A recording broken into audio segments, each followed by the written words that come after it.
Pessoal, quero olhar um pouquinho agora para a Argentina, porque o primeiro turno das eleições presidenciais será neste domingo. 3 candidatos lideram as pesquisas: o ultraliberal Javier Milei, o ministro da Economia do atual governo Sérgio Massa e também a ex-primeira-ministra da Segurança, Patrícia Bullrich. O Marcelo Favalli viajou para Buenos Aires e vai trazer as informações para a gente agora. Favalli, eu queria que você contasse quais são as expectativas e que clima que você pegou nas ruas. E eu não falo nem do clima em relação ao tempo, mas em relação às pessoas. Está com cara de eleição mesmo aí neste fim de semana na Argentina? Muito boa tarde para você.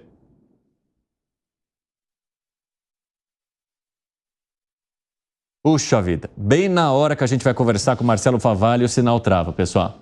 É assim. É da Argentina. Marcelo Favalli estava há 13 minutos já esperando para conversar conosco. Aí na hora que a gente vai conversar com ele, ele trava ali no sorriso. Pelo menos ficou bonito para a foto, né? Daqui a pouco a gente vai trazer informações para vocês, então, da Argentina. Quero só entender com vocês, rapidamente num giro aqui, né? Para a gente aproveitar essa pauta. Como é que vocês veem, então, Javier Milei, que está aparecendo em primeiro ali nas pesquisas anteriores? Vocês acham que esse cenário pode se alterar com o governo que está no poder? Patrícia Bullrich teria alguma chance de se aproximar um pouco mais ou ultrapassar esses adversários, ou tudo indica que vai ficar entre esses dois principais, aquele que está no governo atual e aquele que tenta ou vem com uma proposta completamente oposta àqueles que estão no atual governo, hein, Luiz Felipe Dávila? Bom, Evandro, primeiramente é preciso lembrar que a Argentina, como o Brasil, tem uma eleição de 2 turnos. Esse é o primeiro turno das eleições.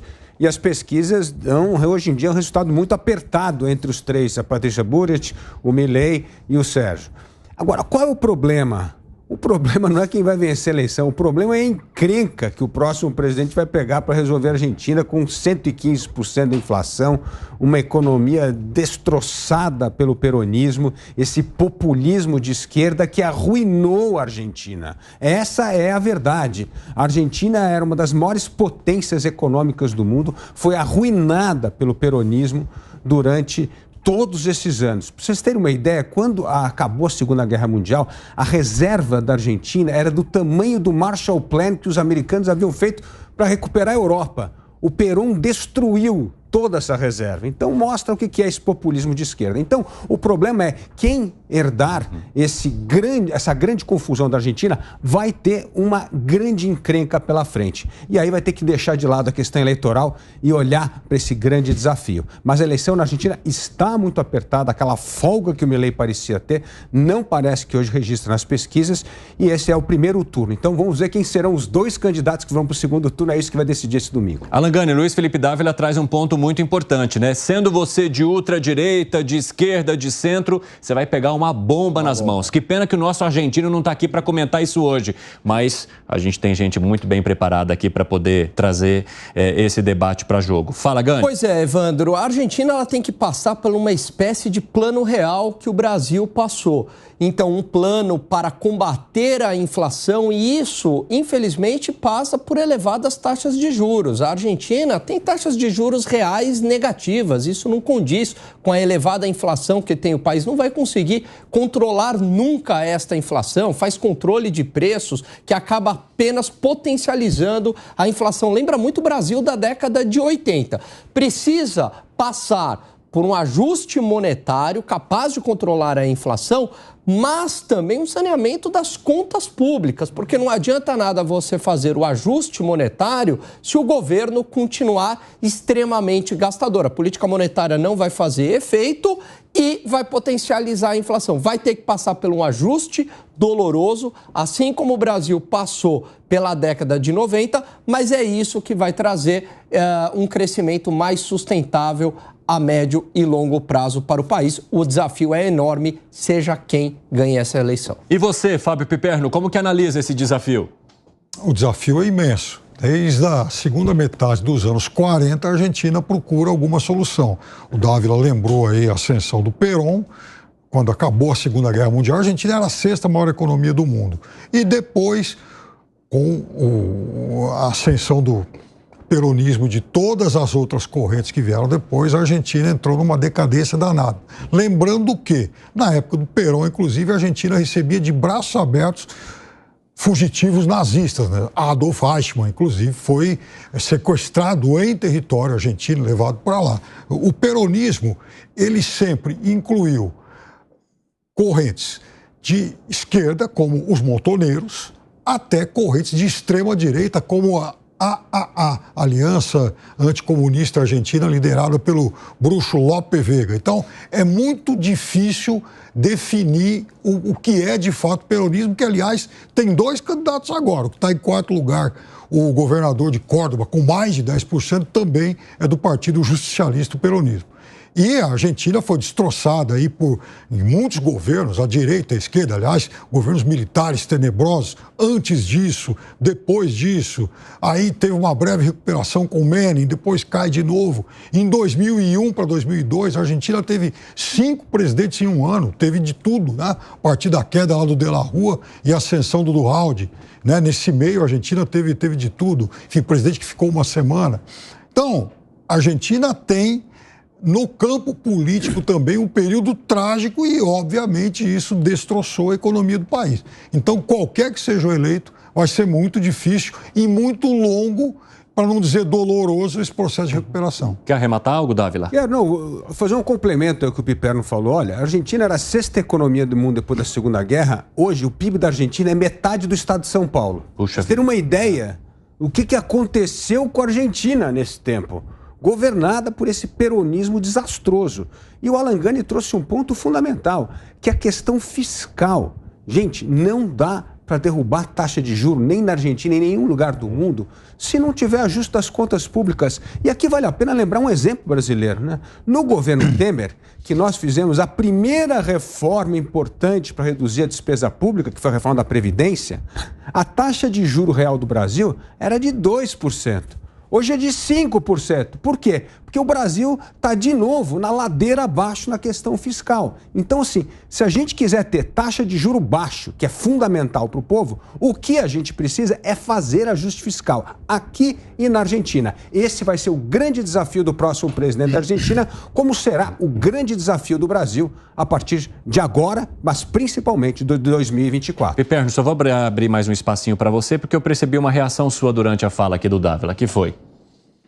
Não, o atual governo argentino, ele é de fato um desastre. Só lembrando que ele também já recebeu uma herança muito ruim e todas as heranças vêm sendo nefastas nos últimos, quase todas, né? Nos últimos 70 anos.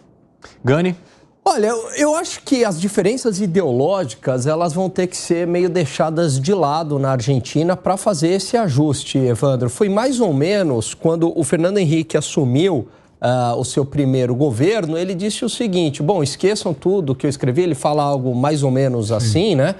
Eu sempre fui uma pessoa de esquerda, mas vou ter que fazer aqui uma série de ajustes liberais. E que ia contra a biografia do Fernando Henrique, no que ele acreditava, mas a realidade se impôs e ele fez reformas, de fato, bastante importantes para o Brasil. A Argentina vai ter que passar por esse processo mais pragmático, deixar a ideologia um pouco de lado, e é um país que, claro, tem capacidade humana para isso. Eles têm prêmio Nobel, a gente não tem. Eles têm um cinema excepcional.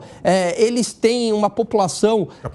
Capital humano, eles têm uma população educada. Então, o que falta é esse ajuste na economia, né? Agora, falando principalmente de Javier Milei, né, que estava em primeiro lugar ali naquelas pesquisas que foram realizadas lá atrás e nas primárias também, e ele traz propostas que são muito diferentes, né, que vão realmente num caminho ali do outro lado do que se tem hoje. Mas essas propostas, elas podem significar algum tipo de risco também para essa população, no teu ponto de vista, hein, Dávila? Olha, o Milei, ele é um liberal. Todo mundo fica falando que ele é ultradireita, nada. Ele tem um plano liberal. O problema que eu vejo no Milei, e aí eu preciso ver se depois da campanha, como o Alan Gani bem colocou, o discurso político deixar de lado e o pragmatismo entrar, é que ele é antissistema.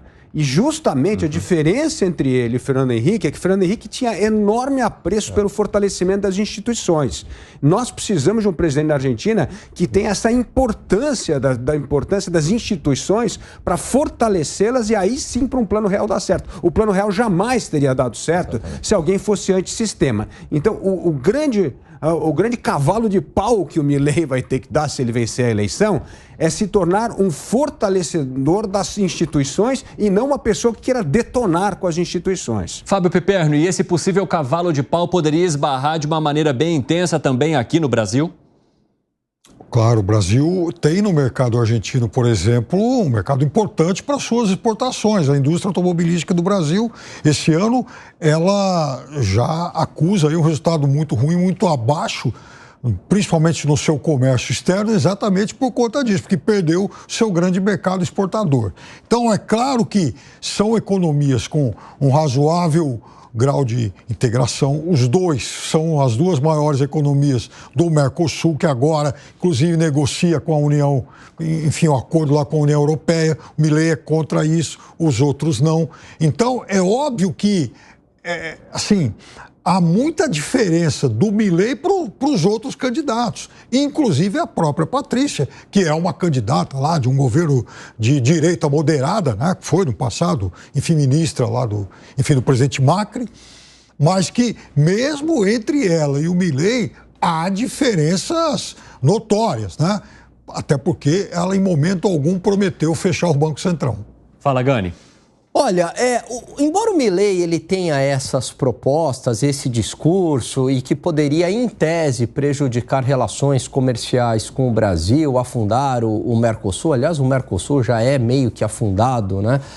Mas eu acho que, na prática, a realidade vai se impor. Não dá, e aí eu concordo com o Piperno, não dá para desprezar essa relação comercial entre Brasil e Argentina. Ela é muito forte e ela ocorre de maneira quase que orgânica, até pela proximidade entre os dois países. Então é tanto interessante para o Brasil quanto interessante para a Argentina. Então acredito que tem muita retórica agora por parte do Milei, uma retórica para tentar ganhar as eleições, uma retórica ideológica, mas no mundo real você acaba tendo que fazer negócios com países que ideologicamente você não concorda. Esse ponto é muito interessante, porque toda vez, por exemplo, que Jair Bolsonaro é criticado aqui neste programa por conta da falta de interação que ele teve com outros países ou de relações internacionais, você sempre menciona que isso não afetou as relações comerciais. Exatamente. Ou seja, se Milei levar a melhor na Argentina, uma situação parecida poderia acontecer, a política entre Brasil e Argentina ficar com ruído, mas as questões comerciais passarem ao largo disso? Eu acredito nisso. E se o Milei optar por um outro caminho, vai ser um desastre para a Argentina. Seria o mesmo que o Jair Bolsonaro, ideologicamente contrário à China, optasse por não fazer negócios com a China. Imagine isso, né? Não, ideologicamente, lá eles são comunistas, não sei o quê, eu não vou fazer negócio com a China. Acabou o Brasil, né? O Brasil é extremamente dependente da economia chinesa. Então, no mundo real, você vai ter que fazer negócio com um país, com a Arábia Saudita, com China, com Rússia, com Estados Unidos. Não dá. Esse é o mundo real. Você vai ter que lidar com isso. Agora, se você realmente fechar todas as suas fronteiras por fronteiras comerciais, por questões ideológicas, quem vai acabar sofrendo vai ser a própria população do país. O que foi, Dávila? Verdade, apenas para complementar o que o Gani fala, porque eu gosto sempre de dar alguns dados para mostrar o que significa isso. O Bolsonaro não gostava da China. Sabe o que acontece? Se a China resolver não embarcar soja do Brasil durante 3 meses, quebra o agrobusiness no Brasil. Simplesmente quebra o agronegócio, porque a gente não tem onde estocar a soja. Então veja o grau de dependência. A gente está falando que 90% da exportação brasileira para a China é justamente o agronegócio. Quer dizer, se acabar isso, acaba a exportação brasileira. Então tem hora que o pragmatismo, como bem disse o Alan, tem que se sobrepor. Mas agora, voltando à questão argentina, tem um ponto interessante que pega o Brasil e o mundo hoje. Que é qual? O ponto é o seguinte, quem vence a eleição é justamente o candidato antissistema. Só que depois da eleição vencida, precisa governar para fortalecer o sistema. Então esse é o cavalo de pau que é preciso dar. Porque sem isso não há confiança nas instituições, não há confiança na moeda. Como é que você vai confiar no Banco Central? Como é que você vai confiar em acordo se você não respeita as regras do jogo? Então é uma coisa interessante. Para ganhar precisa ser radical. Mas para governar, precisa ser um audacioso reformador. Esse é o grande dilema das democracias modernas. Agora, o outro candidato que está com uma margem muito pequena de distância de Javier Milei é Sérgio Massa, que era ministro da Economia. De uma economia que está praticamente naufragada. E aí ele menciona, né, em vários das entrevistas das quais ele já concedeu, e enfim, que ele não estava no governo quando a situação começou a piorar. Agora, diante de todas essas críticas que vocês fizeram aqui agora, né, que colocam a Argentina nesse buraco que parece sem saída, vocês acreditam que a população faria a manutenção de um candidato que participou ou está em um governo que contribuiu para que ela se enterrasse de vez, hein, Alangani? Olha, Evandro, a população ela não é muito lógica, né, no seu voto. Então, veja, a gente tem na própria América Latina governantes que foram desastres do ponto de vista econômico e foram reeleitos, né? A gente teve exemplo, inclusive no Brasil, você teve exemplo de governantes que se envolveram em escândalos de corrupção e que foram reeleitos. Então, muitas vezes, é difícil entender a lógica do voto, existe uma identificação, muitas vezes a população acaba comprando um discurso bem intencionado do que a realidade que se impôs. Eu acredito que seria um desastre, porque seria a continuidade, caso o Massa ganhe, a continuidade de todo esse populismo de esquerda que não deu certo na Argentina até agora. O que foi, Dávila? Eu queria lembrar o nosso amigo Segre, que ele deu a explicação perfeita porque o Massa tem tanto voto. Metade da população argentina, 25 milhões de argentinos, vivem de alguma ajuda do governo. Isso então que eu ia dá para entender. agora. O Segre deu aqui esse número aqui e é realmente chocante. É por isso que o candidato do governo é tão forte. Porque essas pessoas que dependem da mesadinha do Estado, do cheque especial do Estado, não tem jeito. Quer votar para manter isso, porque com 115% de inflação ao mês, o medo que a pessoa tem é falar, vai mudar o governo, o Milei vai cortar tudo, a gente o dia seguinte não tem nada. Como é que eu vou pagar o supermercado? Como é que eu compro o botijão de gás? É esse o medo que justamente o Massa está jogando contra o Milei.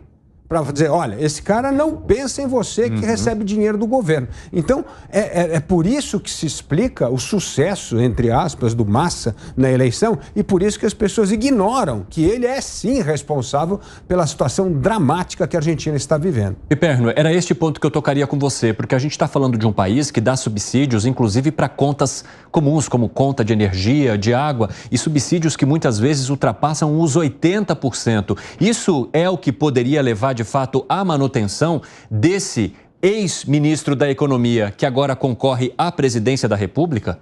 Há um conjunto de fatores. Esse também faz parte. É óbvio que você dá algum tipo de benefício para um determinado segmento da população, a tendência é que esse segmento tenha com você alguma relação de gratidão. Então, isso acontece. Agora, também existe um trauma, porque a direita, quando governou, enfim, a Argentina foi uma tragédia, uma desgraça. E aí a gente pode falar, enfim, dos militares, uma parte do período Menem, lá do ministro Cavallo, que dolarizou a economia.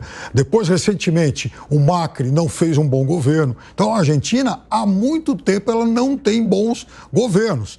E, de fato, algumas propostas do Milei, elas também assustam, né? Por exemplo, essa de poder, enfim, negociar órgãos humanos, de fechar o Banco Central. Tem muita coisa exótica para a gente ser bastante suave.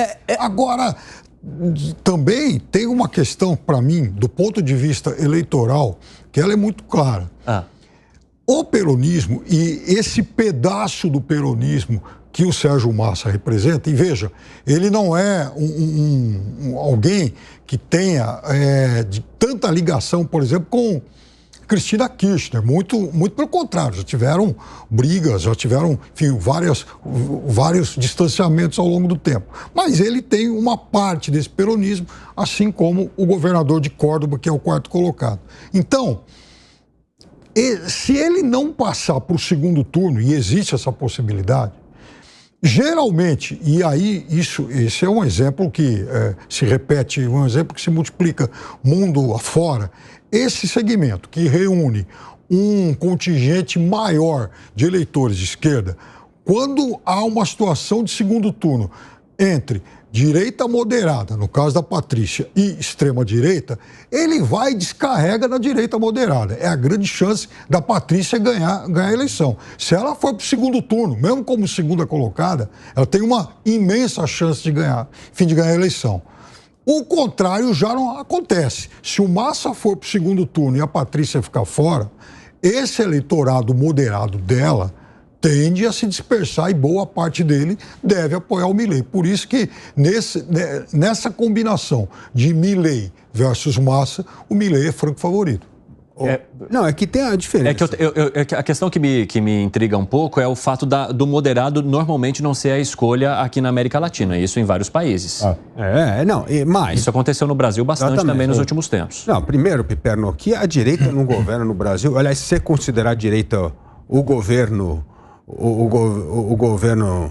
de 20 anos atrás, o último governo de direita, exceto os 4 anos do Macri, acabou praticamente nos anos 90. Ou seja, desde os anos 90, fim dos anos 90 até hoje, exceto o Macri, foi governado pelo peronismo. Essa desgraça do peronismo. É esse o problema. Que também então, não é, está na direita. Quer dizer, o peronismo tem um pedaço de direita. Não foi o peronismo. Não são medidas liberais. Não foi o peronismo da direita não tomou medida liberal. Carlos, os Kirchners. O último peronista... Os Kirchners não, mas os Kirchners... Não estou... Então, eu estou dizendo o seguinte. Uma coisa é o Peron. O último peronista de direita foi o Carlos Menem nos anos 90. Então, acabou. Mas de ano 90 para cá, só governou o peronista da pior qualidade... Até 2000. Com exceção dos 4 anos do Macri. É isso. Então, assim, é esse o legado desastroso do peronismo para destruir a Argentina. O que o Menem entregou como legado? Também uma desgraça. O Menem teve um período que arrumou a Argentina, depois, óbvio que errou a mão na preservação da dolarização, e isso teve um efeito nefasto depois. Mas o ponto é, não dá para culpar, senão a gente vai culpar a colonização espanhola. Agora, é fácil culpar a esquerda, que historicamente governou menos tempo. Mas a gente está falando de um passado recente. Ok. Então, vale só esse recorde de 20 anos. Toda a destruição do país para trás, ó. Então eu vou botar a culpa lá em Dom Pedro. Mas não é honesto. Não é intelectualmente honesto. Foi um país destruído por uma guerra. A Argentina foi a guerra contra a Inglaterra. Meu Deus do céu, eu não posso voltar lá e falar, tem um problema agora, a culpa da violência, agora eu vou botar em culpa em Dom Pedro. E você acha que aquilo não tem impacto até hoje? A Argentina ir para a guerra contra a Inglaterra? Tenha paciência. E tem uma coisa... que eu vou precisar chamar o break. E o governo Néstor Kirchner não aumentou esse buraco. A gente teve 20... Pega o Brasil, só para dar uma comparação para o nosso telespectador. Nós tínhamos 20 anos de governo desastroso, nacional desenvolvimentista dos militares aqui. E o governo, quem colocou em ordem a casa? Foi o governo Fernando Henrique. Governou, botou em ordem, Plano Real vira a página. O que eu estou dizendo é assim, nós tivemos essa carga gigantesca do peronismo que destruiu a Argentina. E não tem a ver. Já quero chamar rapidamente o Marcelo Favalli, que vai conversar conosco. Você travou bem na foto, viu? Eu vou te contar, mas o que eu quero mesmo é ouvir as tuas informações. Favalli, bem-vindo. Obrigado. Então vou voltar sorrindo para conectar com a imagem anterior. Desculpa, gente, foi um problema de conexão. Acontece para quem está aqui no jornalismo diário na rua. Mas vamos às informações. O clima aqui é de eleição, parece uma coisa de final de Copa do Mundo. É que na final da Copa do Mundo, geralmente os torcedores estão bipartidos. E aqui não, eles estão tripartidos. Porque as pesquisas e as últimas que foram apresentadas essa semana mostram claramente. Javier Milei segue liderando a preferência dos eleitores com algo em torno de 34%. E o número 4 pontos percentuais, é algo muito importante nessa última sondagem. Porque o Milei com 34%, em segundo lugar, o Sérgio Massa, que é o atual ministro.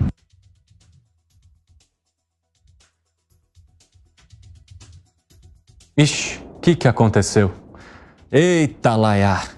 Deus abençoe ali o Marcelo Favalli e essa transmissão dele. Vou benzer aqui, ó, a transmissão do Marcelo Favalli para ver se da próxima vez ele consegue entrar, ó. Sinal da cruz aí para você, Marcelo Favalli.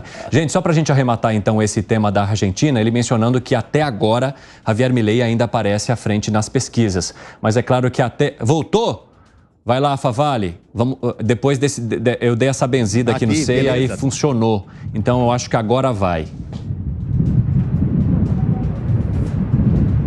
Então vamos lá, eu vou voltar daqui de onde eu estava. Vocês estão me ouvindo aí agora? Estamos ouvindo. Ok. Então, como eu dizia, Javier Milei continua liderando a preferência dos eleitores com 34% da preferência. O Sérgio Massa está na casa dos 30% e a Patrícia Burit com 26%. Então, esse número 4, essa diferença de 4 pontos percentuais é o que pode mudar. Está todo mundo de olho aqui com uma massa de indecisos ou pessoas que dizem que mesmo diante da obrigatoriedade do voto, podem não ir votar ou que responderam na última pesquisa que não vão votar, mas que aos 45 do segundo tempo podem mudar de ideia. Então, a busca pelo indeciso pode mudar esse jogo. O cenário mais claro e as apostas que eu ouço aqui, não só dos especialistas, mas também da população, é que vai dar segundo turno. A questão é que segundo turno vai o Sérgio Massa ou vai a Patrícia Burit? O Javier Milei muito provavelmente vai estar lá. Agora é o seguinte, em caso de um segundo turno com Sérgio Massa e Patrícia Burit, como é que eles vão se alinhar? Patrícia vai apoiar o Milei, o Sérgio Massa vai apoiar a Patrícia Burit? Ou seja, são perguntas que estão em aberto que vão ser respondidas na noite de domingo, por volta das 10 horas da noite, na metade da noite de domingo, a gente já vai ter um cenário mais claro com a apuração bastante adiantada, se a gente vai ter um segundo turno. Para a gente encerrar, é o seguinte, aqui a regra eleitoral é um pouquinho diferente. 45% dos votos, o que tiver mais bem colocado, quer dizer, no Brasil é preciso 50% dos votos mais um para a eleição terminar no primeiro turno. Aqui na Argentina não, com 45% dos votos, o candidato mais bem votado já leva no primeiro turno. E tem ainda uma terceira regra, que é a seguinte, 40% dos votos, sendo que o segundo colocado tem 10 pontos percentuais a menos, também leva. Então, se tiver um cenário como Javier Milei com 40% e o Sérgio Massa com uns 29%, o Javier Milei já leva no primeiro turno. Os números das pesquisas não indicam para isso. Aqui a gente vai esperar, então, a apuração que acontece domingo. Graças, Marcelo Favalli. Hasta luego. Tchau. Pessoal, e aí? Como que vocês avaliam, então, essa possibilidade de se ter um segundo turno ou de tudo terminar no primeiro turno? Acho bem difícil, né, Luiz Felipe Dávila? A coisa lá está bem apertada, né? Acho difícil. Mesmo com essas regras que são um pouco diferentes das que temos aqui no Brasil. Acho difícil. Agora, o que a gente precisa esclarecer aqui é acabar com o mito de que o Milei é um ultradireito radical. Isso é um absurdo. Isso é quem não leu o programa de governo do Milei. Você leu o programa de governo do Milei, que fica todo mundo batendo aí na questão do pipeiro, vai acabar com o Banco Central. Tá bom, mas o resto é exatamente o programa que a gente precisa fazer na Argentina, no Brasil e na América Latina. Nossa, mãe. É reduzir o tamanho do Estado, é diminuir o funcionalismo público, é cortar gasto público, é ter disciplina fiscal, é abrir a economia. Não tem país que cresce de maneira sustentável se não seguir essa fórmula. Esse é o problema. Então, grande parte da Argentina, que está nesse buraco, como o Brasil, que não cresce há 40 anos, é porque a gente acredita no nacional desenvolvimentismo. O Estado interventor, o Estado provedor de benefícios, subsídio e reserva de mercado. É isso que está matando a economia brasileira e que já matou a economia argentina. Piperno, o que você estava criticando aí? Não, bom, primeiro que o programa do Milei, ele inclusive fala em cortar não só, enfim, muitos funcionários públicos, como cortar até o Ministério da Educação, cortar tudo. Cortar tudo. Aliás, ele usa... Não é cortar, é juntar. Vai para 12 ministérios. Tá certo. 12, ele já falou em 7, 8... Vai enxugando a máquina pública, enxugar a máquina. Enxugando a máquina. Esse discurso de que basta enxugar a máquina pública, isso não é assim. Por exemplo, ele fala em sair do Mercosul, ele fala em não querer o acordo lá com a União Europeia. Ele não, assim, por exemplo, até do Banco dos BRICS, aí ele fala em sair. Sim. Quer dizer, então, ele não fala em se conectar com o mundo, ele fala exatamente em se distanciar desses grupos. Qual é a vantagem para a Argentina em se distanciar disso, em cortar essa conexão? Não, peraí. Calma, não é isso. Ele tá dizendo que ele quer se separar do Mercosul, dessa turma, porque justamente porque a gente não está fazendo acordo comercial. Porque ele quer justamente abrir a economia argentina e participar do acordo. E a gente está enrolando com esse acordo há mais de 20 anos. Eu acho que essas relações comerciais, na prática, não vão mudar nada. Eu quero voltar em relação ao discurso do Banco Central, que o Dávila bem lembrou aqui. O pessoal fala assim, ele é um maluco, porque ele quer acabar com o Banco Central. Não, na lógica dele... Dolarizar a economia. Então, aliás, exatamente. Ele se ele vai dolarizar... Não, eu acho que não é possível dolarizar. Eu concordo com você. Mas colocam que ele quer acabar com o Banco Central porque ele é um louco. Não é isso. Se a economia for dolarizada, como a Argentina não consegue emitir dólar, não vai ter, por consequência, um Banco Central. Da mesma forma que a França não tem um Banco Central, existe o Banco Central Europeu. Mas colocam essa narrativa para vender ele como um maluco. E não é, Piper. Banco Central, você não quer comparar o Banco Central Europeu com... Não, eu estou dizendo pela lógica. Eu estou dizendo pela lógica. Se a economia for de fato dolarizada, não precisa de Banco Central. Se o Brasil, por exemplo, quisesse, por hipótese, dolarizar a economia, o Brasil tem lá a reserva de 350 bilhões de dólares. O Brasil teria como fazer. A Argentina não tem $1 e ele quer fazer isso. Pessoal, eu vou